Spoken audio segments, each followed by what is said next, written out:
Hi, I'm Mary Lou Belli. And I'm Bethany Rooney.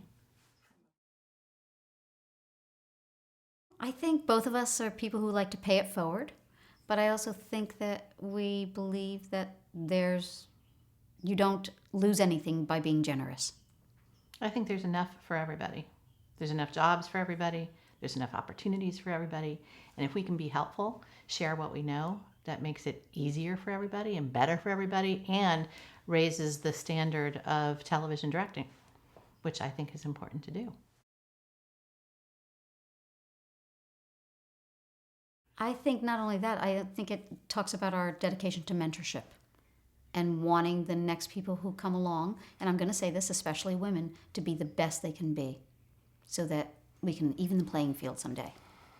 And also, I keep learning all the time, even though I've been directing for 30 years. I just learned a bunch of stuff on the last show that I directed, even after directing over 200 episodes of television. It is such a complex thing to do. There's so much to learn, and in terms of working with people, in terms of technical stuff, in terms of how to create the best product. I can continue to share it, and we can write another book in another couple of years and share more, because it's just an ever evolving process kind of thing.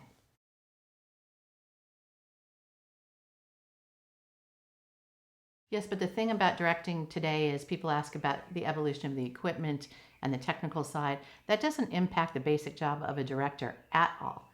We still say action and cut. We still communicate story to the actors. We are not, we're not the ones turning on the camera. We're not the ones turning on the sound recorders. We're not the ones lighting it. We're responsible for the storytelling. Exactly. Hence the name of the book.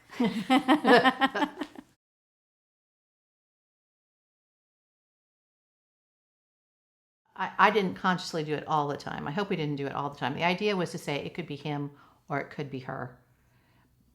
But we didn't want to make it an if-then kind of thing. We wanted to say, when we're talking about a director, it can be him or it can be her. But if we did it more for women, if we said her more often, it's because we are. A storyteller is a storyteller.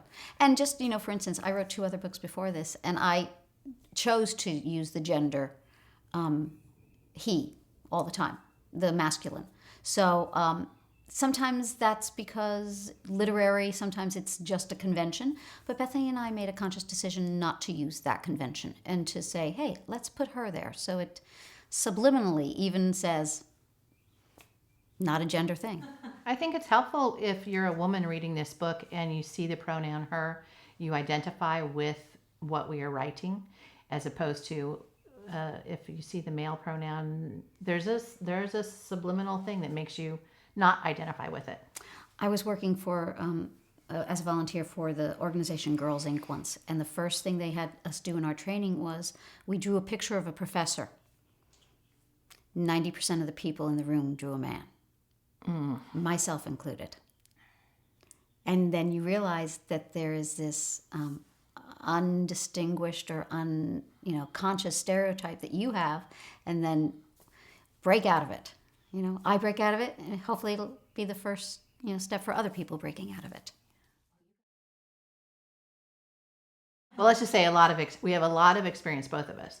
Mary Lou started and continues a lot still in comedy, and I'm totally a drama person, and together we've got it all. And there's still not a day that I can't get excited about going to work. Yeah, me too. Wake up in the morning and go, ooh, I get to shoot today. Or prep. No, I don't get excited about that. I do. Or post.